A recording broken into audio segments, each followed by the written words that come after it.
Alright guys, so I am back with another season wrap up.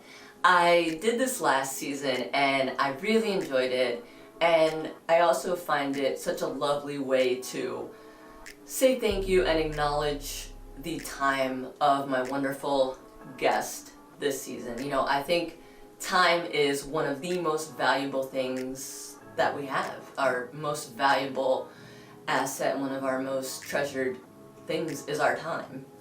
So I am so grateful to my guest for their time. And what I really wanted to do is just share sort of the lessons that I've taken away, because I feel like the advice and the stories that my guests were nice enough to share are so helpful, and it has helped me in so many ways. So without further ado, let's jump into some of my takeaways from this season. So the first conversation I want to look back on is my conversation with Brock Johnson. So with Brock and I, while the bulk of our conversation surrounded around this intersection, or I guess lack thereof, of faith and mental health, what I really took away from what Brock had to say was how he dealt with and coped with his own anxiety. And basically Brock was kind enough to share that, you know, he just gave it up to God. And what I love about this is, even if you take the religious aspect out of the equation, it's really just about relinquishing control. And I think that's so pivotal in this step of being able to rebuild, because there's always going to be elements of our lives, of our jobs, that we cannot control. And yes, it is extremely difficult to wrap our heads around this, but once we can sort of start to train our brains to acknowledge that, I find it so helpful and such a beautiful way to help us move forward. The next conversation I want to dive into is the conversation that I had with Enrico Incarnati. So Rico said this beautiful thing, this beautiful sentiment about letting our perceived weaknesses like anxiety, depression, things like that, turning that into our superpower, letting that be our superpower. And I also think this is so beautiful because it really relates to the next couple of guests that I had after Enrico, who were Jayme, Ailles, who has her podcast, Unfiltered, and Joel Frieders, who is the policy director at this wonderful organization called Hope for the Day. And you know, with what Enrico said about this idea of perceived weaknesses being our superpower, you know, to follow that up, Jayme and Joel, those interviews really surrounded around this idea of ownership, getting back in the driver's seat of our emotions. You know, Jayme was kind enough to share, you know, a part of her healing process was just talking about how she felt, whatever that was. And at Hope for the Day, their motto is, it's okay not to be okay.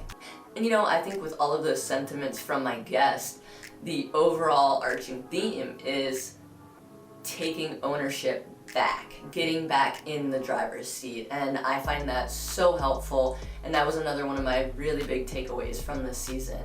And lastly, my last guest of the season, Tyler Babin. So the conversation I had with Tyler really just put a bow so nicely on this whole theme, or this idea that I had for this season of rebuilding. And I feel like our conversation really encompassed that idea of rebuilding.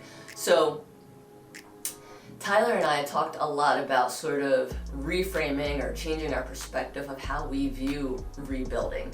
You know, I think when we get a big goal, or we have a big task, or we have this huge overarching goal that we want to achieve, you know, I think it's easy to get caught up, or honestly just overwhelmed in the big picture. And I think that's really overwhelming, and speaking from personal experience, that makes you want to quit, makes you want to stop, because you already feel defeated because there's so much to do. So what I'm getting at is that the conversation I had with Tyler, you know, we talked a lot about, and he shared, you know, with his rebuilding phase, a lot of it's not letting this idea of rebuilding feel like a setback, or having a huge goal feel like a setback or overwhelming, or to be deterred by that, but to break that down into smaller goals. That way our brains can sort of manage or comprehend that a little bit better where we're taking these smaller steps that eventually add up to complete this whole picture and help us achieve this task or goal or whatever it is that we want to achieve. So I thought that was super helpful.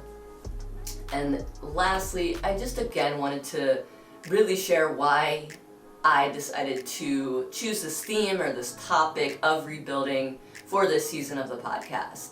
You know, for me it was so personal and so close to home because, you know, I was and am in the midst of rebuilding from this breakdown, and then the pandemic happened, and in some way, in various degrees, we were all affected. All of our lives changed with the pandemic, and again, in various degrees, involved some sort of rebuilding. So, you know, whether you want to equate this topic to mental health like I am, or your physical health, or professional life, or nutrition, whatever that is, it felt like this theme of rebuilding felt very universal. So that's why I wanted to talk about that. And with that said, guys, that's a wrap on season 2 of the podcast. Thank you for listening. Thank you so much for your support. I will be taking a brief hiatus for season 3. It's just really a beautiful time for me to kind of sit back, reevaluate, you know, my own perspective and creativity-wise and production-wise what I want to bring to the next season.